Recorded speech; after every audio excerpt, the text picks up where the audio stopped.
Okay, good morning, my little plot, my Tara, my dream. This is what I've done, and that took me 2.5 years.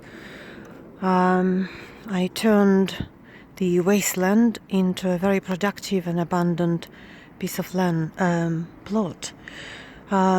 Massive, enormous, beautiful sweet corn, flowers. Here I've got asparagus. This is chicory, which is 2 years old. I had it as salad when it was baby chicory. Then I had fantastic winter white chicory, storing its roots in the shed, and now it's in this third season, I would say, because I'm going to dig roots later on.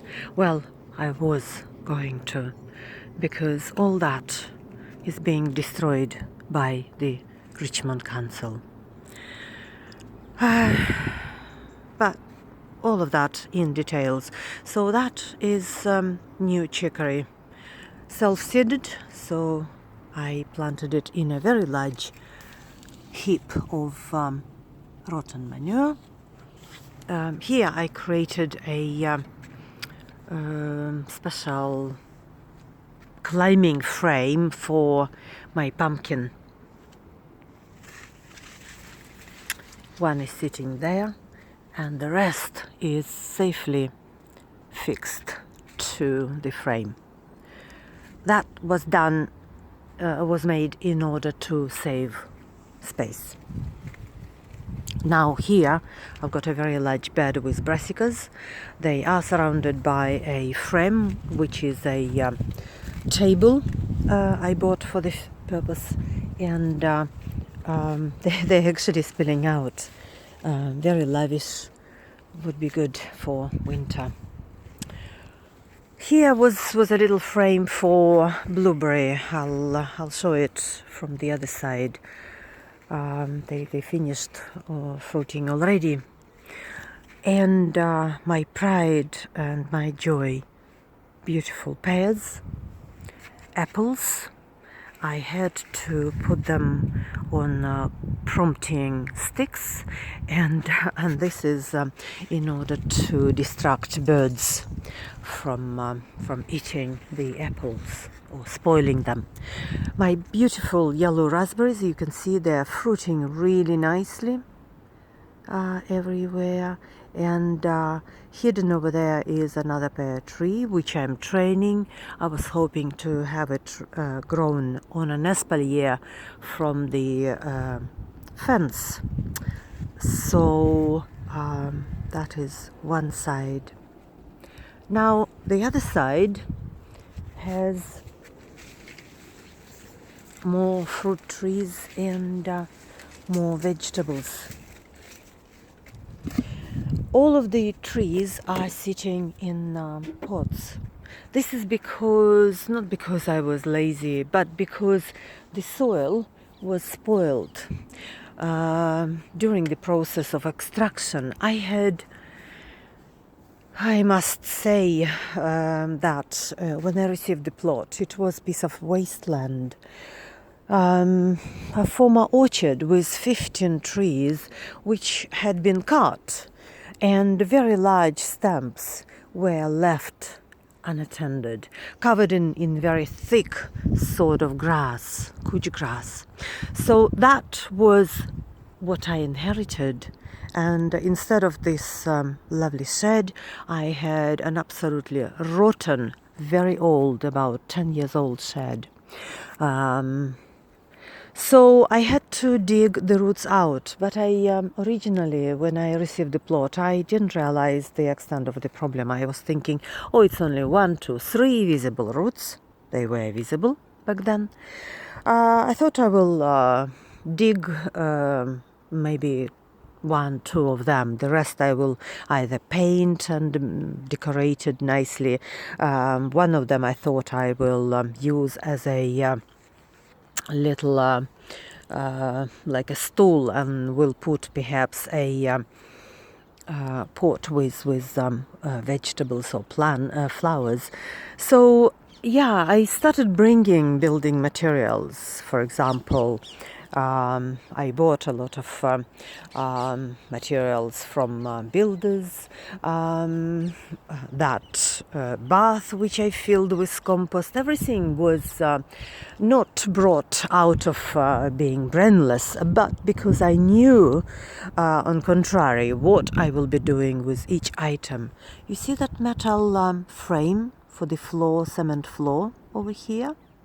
That is an absolutely wonderful frame for me. Here, you see this line? Here, along this line, there were 10 very large black bins, rubbish bins, which I filled with manure, leaf mold, and at the very top I put a layer of fertile soil.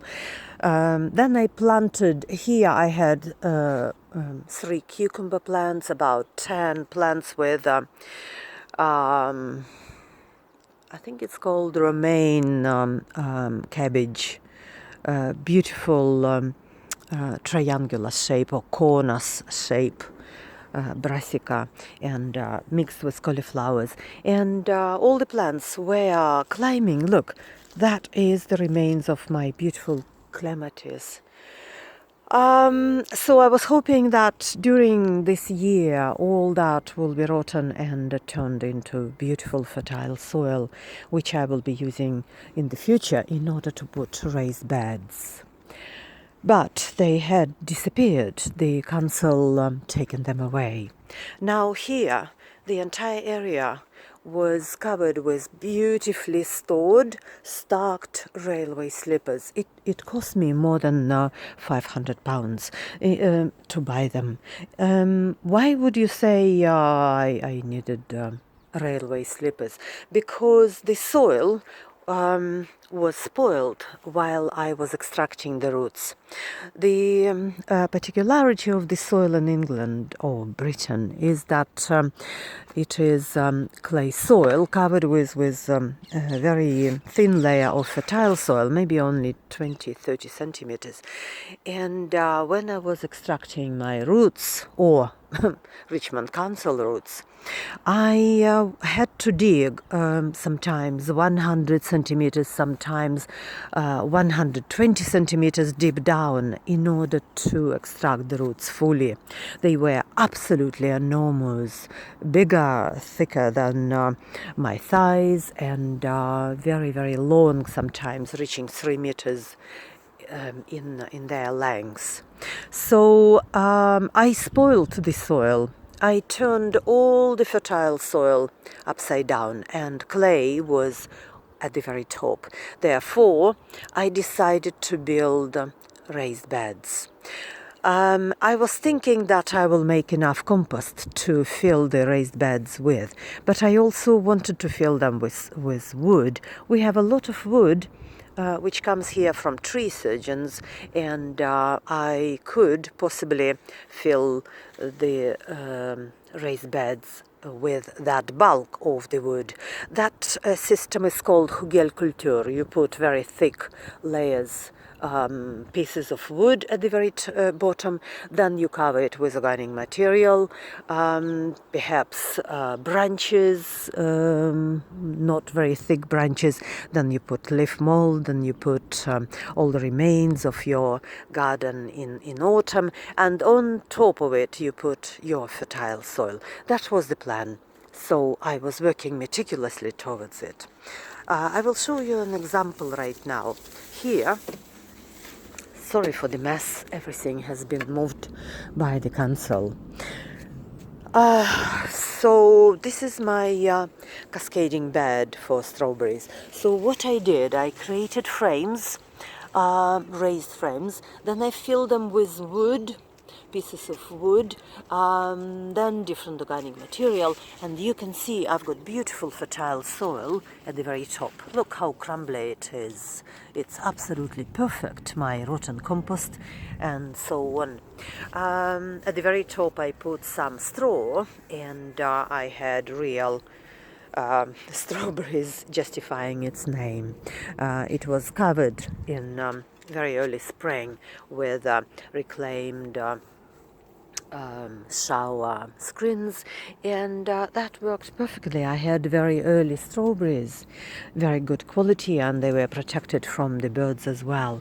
So similar type of structure and content I was going to use in my raised beds, but all my all my railway slippers are gone right now. I suspect the council will come again today and take more of my stuff. This is the little frame or bed for blueberries. Some of them are still fruiting. They were covered with netting, which I took off yesterday in order to save a couple of plants from the barbarians. Well, I have to name them. It's the Parks Department of Richmond Council, whom I've been battling with for a very long time. They claimed that I created a nuisance for my neighbors because 3 of them complained about my building materials. But in fact, each of them had their own territorial demands to my plot. But that I will tell you about later. So here I had a beautiful bed with kohlrabi. A few of them are left still. They're hidden here from the eyes of the birds. So one is here, you see, hidden.